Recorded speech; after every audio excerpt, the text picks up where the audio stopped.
Bienvenidos a Cultura de San Lázaro, una producción de la Coordinación de Comunicación Social de la Cámara de Diputados. Esta semana nuestro Palacio Legislativo se transformó en un auténtico escenario cultural. Tuvimos dos exposiciones dentro de este recinto. La primera, titulada El Camino del Arte, organizada por la Comisión de Cultura en colaboración con el Sindicato de Trabajadores de la Cámara de Diputados. Una muestra que nos permite apreciar obras de los propios trabajadores de este congreso, quienes a través de la pintura encontraron un camino de expresión estética para compartir con todos los visitantes que llegan día a día a San Lázaro. También se inauguró la exposición Las Catrinas de Japón, una fascinante serie fotográfica del artista Rodrigo Reyes, que combina el símbolo mexicano del Día de Muertos con la elegancia y la delicadeza de la cultura japonesa, una propuesta visual que une dos mundos al colorido de México y sutileza de Japón tradicional. Y para cerrar con broche de oro, desde lo más alto de la tribuna nos acompañó Vladimir Nolasco, hablante de lengua náhuatl, quien nos compartió un mensaje lleno de historia, identidad y orgullo para nuestras raíces. Así que no se despeguen, porque este recorrido por la vida cultural de San Lázaro está imperdible. Comenzamos. Se llevó a cabo a través del Sindicato de Trabajadores y con la colaboración de la Comisión de Cultura y Cinematografía de este órgano legislativo, la exposición El Camino del Arte. Esta muestra pretende dar visibilidad al talento artístico de colaboradores de la institución y a creadores emergentes con piezas que exploran distintas técnicas visuales y que buscan trazar un camino de expresión y reflexión estética para el público que transita por los pasillos del Palacio Legislativo.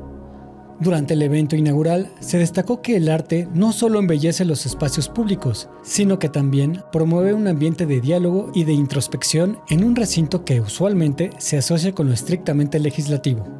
La exposición se presenta como un puente entre la actividad parlamentaria y la cultura, invitando a legisladores, trabajadores y visitantes a detenerse, observar y conectar con la sensibilidad que transmiten estas obras. Un hablante de lengua náhuatl, Vladimir Nolasco Torres, que participó en la sesión de la Cámara de Diputados, alertó que la discriminación ha levantado muros que silencian a los pueblos originarios. Señaló que las lenguas indígenas no son vestigios del pasado, sino formas vivas de entender el mundo, y que cuando desaparece una lengua, también se borra parte del alma de una comunidad. Por eso subrayó que conservar y aprender el náhuatl no es solo un acto cultural, sino también un paso hacia una sociedad más justa e inclusiva. La Cámara de Diputados inauguró la exposición fotográfica Las Catrinas de Japón, del artista mexicano Rodrigo Reyes Marín, con la presencia del diputado Pedro Mario Centeno Santaella. La muestra propone un diálogo visual entre México y Japón al llevar la icónica figura de la Catrina, símbolo del Día de Muertos, al contexto japonés, combinando tradición, arte y reflexión sobre la muerte desde una mirada contemporánea. Centeno destacó que esta exposición fortalece los lazos culturales entre ambos países y celebra la riqueza del arte mexicano más allá de nuestras fronteras. En esta edición de Mentes Creativas tuvimos el privilegio de conversar con uno de los artistas más reconocidos del arte contemporáneo mexicano, José Rivelino Moreno Valle. Su obra escultórica Topografía de lo Invisible se exhibe actualmente en la explanada de la Cámara de Diputados, invitándonos a reflexionar sobre la presencia, la memoria y lo que permanece más allá de lo visible. Los invito a que me acompañen en este recorrido para descubrir de cerca estas imponentes piezas escultóricas de gran formato que sin duda dejan huella en quien las observa. ¿Listos? Vamos a verlo.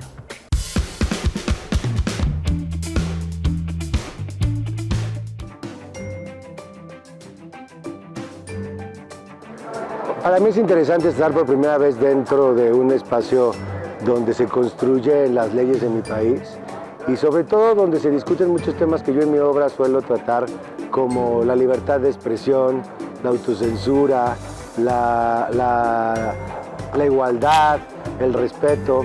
En mi obra siempre he hecho una especie de activismo por todo el mundo representando a mi país en plazas públicas muy relevantes, hablando de estas cosas que se tratan también aquí en el recinto legislativo, que es lo que nos pasa a los seres humanos en lo individual y lo que nos pasa a los seres humanos como sociedad. Entonces, de alguna manera trabajamos algunos temas muy parecidos, el recinto y yo como artista. Topografía de lo Invisible es lo que le da título a esta exposición que se presenta en el Palacio Legislativo de octubre a enero de 2026. Y esta es una pieza más que nada como una instalación de 40 esculturas en donde hay 40 columnas de concreto en el que por medio de golpes al viejo estilo del escultor se fueron revelando unas palabras que tienen que ver con valores y antivalores. Hay 20 valores y 20 antivalores. Y lo que invita al espectador es a hacer un recorrido de este pequeño laberinto y enfrentarse con las palabras para ver quién eres tú frente a esas palabras. ¿Quién eres tú frente a la lealtad, frente a la mentira, frente a la opresión, frente a la bondad, frente a la equidad? Y es un recorrido topográfico porque lo caminas, pero también es invisible porque no todos dicen cómo se sienten frente a esas palabras o frente a esos valores. Entonces es una relación que estableces en silencio de todo lo invisible que te rodea como ética, moral y emocionalmente en este mundo humano.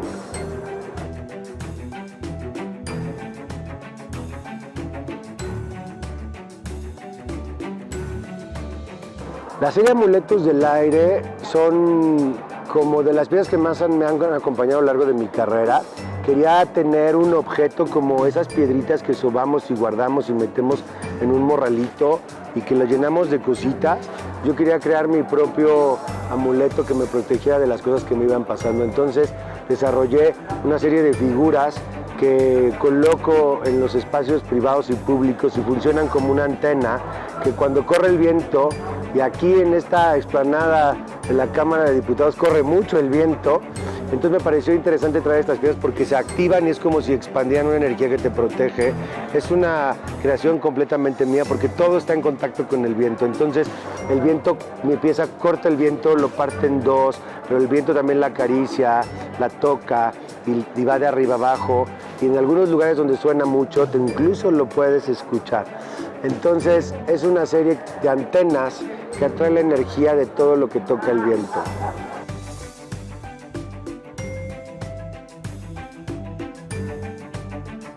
A mí lo que más me interesa de estar aquí es que vean que la tarea del mundo del arte y la tarea de los artistas es sumamente importante porque nosotros contamos lo que le pasa al ser humano de manera cotidiana, sea muy rudo o sea muy feliz, sea algo dolorosísimo, sea algo enormemente trascendente, con un lenguaje que solo puede contar el arte.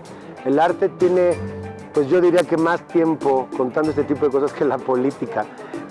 Y parece que es muy interesante que salgan ahora al patio del lugar donde trabajan y se encuentren con una serie de piezas que los invitan a reflexionar sobre lo que nos pasa a los seres humanos visto desde otro enfoque, desde el enfoque de un artista. En esta ocasión hablaremos de un sitio emblemático que ha sido testigo de siglos de historia, la Garita de San Lázaro. Durante mucho tiempo, este punto marcó una de las principales entradas a la Ciudad de México. Fue lugar de control, de encuentro y de intercambio entre caminos y culturas. Con el paso de los años, su entorno cambió, pero la Garita conserva el espíritu de aquel pasado que formó parte de nuestra identidad, precisamente aquí. Un 8 de noviembre de 1519, Hernán Cortés arribó a las orillas de la Gran Tenochtitlan, a lo que se conoce hoy como San Lázaro. Hoy evocamos esa historia que sigue viva en cada piedra, en cada calle, en cada rincón que rodea este antiguo punto de acceso a la ciudad. ¿Qué les parece? Vamos a conocer todo en la siguiente cápsula. La Garita de San Lázaro se erige como un monumento que resguarda la memoria histórica de acontecimientos trascendentales de la capital. Durante el periodo mexica, este sitio dividía 2 de los 4 barrios de la metrópoli Tenochca, Atzacualco, donde se detienen las aguas, y Zoquipan, sobre el lodo. En aquel tiempo se encontraba el embarcadero de Tetamazolco. Durante 7 siglos, esta localidad, vital en las rutas lacustres hacia Texcoco y Chalco, fue y sigue siendo un punto neurálgico en la vida cotidiana de quienes transitan por ella para entrar y salir de la ciudad. En 1572, en pleno periodo virreinal, en aquel sitio se fundó el Hospital de San Lázaro, originado con el propósito de brindar atención a las personas enfermas de lepra, enfermedad que, en aquella época, cargaba con un profundo estigma social.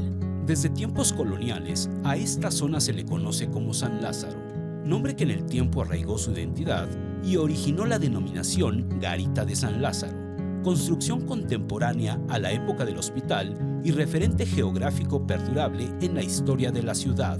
Durante siglos, esta fue la entrada oficial oriental de la ciudad. Por tanto, aduana estratégica y puerta de acceso vital para transeúntes, viajantes y comerciantes.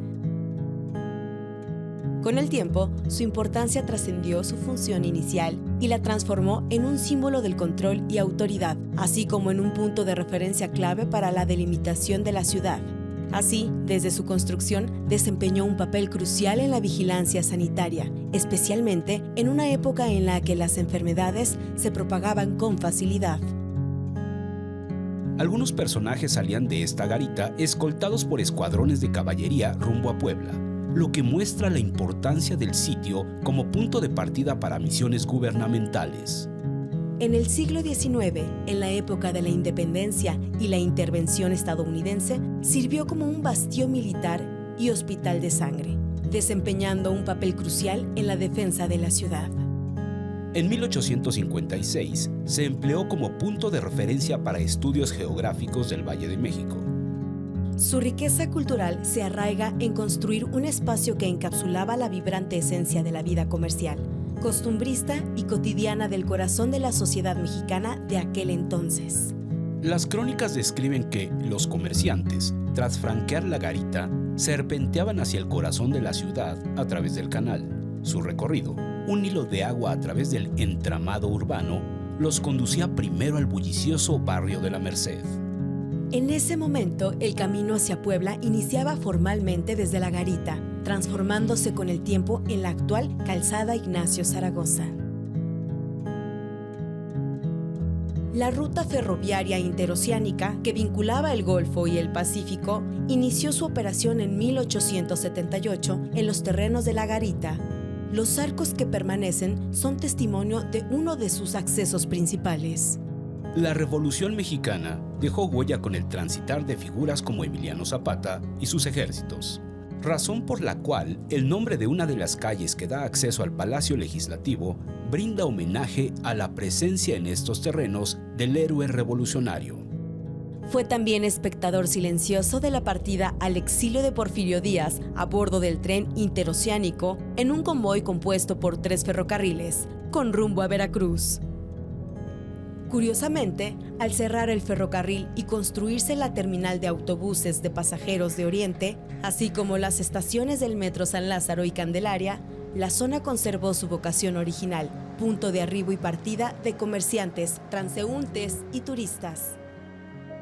El Palacio Legislativo impulsó una transformación significativa en la fisonomía de San Lázaro y la garita, preservando su importancia y legado histórico. Actualmente, el edificio de la garita alberga la biblioteca Porfirio Muñoz Ledo. El presidente de la Junta de Coordinación Política, Ricardo Monreal Ávila, encabeza esfuerzos por recuperar la memoria histórica de los recintos y el patrimonio de la Cámara de Diputados y el Palacio Legislativo de San Lázaro.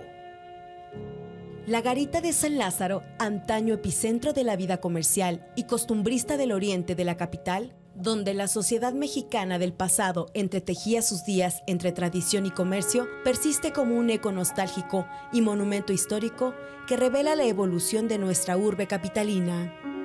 Su arquitectura se ha transformado con el tiempo. Simboliza ahora el legado patrimonial de la Cámara de Diputados, que porta y hereda una tradición cuyo nombre describe una historia de 700 años. Es por su legado una herencia histórica, cultural y simbólica, vestigio de un pasado que aún resuena en las calles y los edificios de la Ciudad de México. Hoy recorrimos juntos una parte del gran mosaico cultural que se vive aquí, en el Palacio Legislativo de San Lázaro. Esperemos que lo hayan disfrutado tanto como nosotros al compartirlo. No olviden seguir nuestras redes sociales para conocer todas las actividades y eventos que semana a semana llenan de arte, historia y tradición este espacio legislativo. Soy Alejandro Álvarez Manilla, gracias por acompañarnos y nos espero en la próxima edición de Cultura en San Lázaro, donde siempre habrá nuevas historias que contar. Hasta la próxima.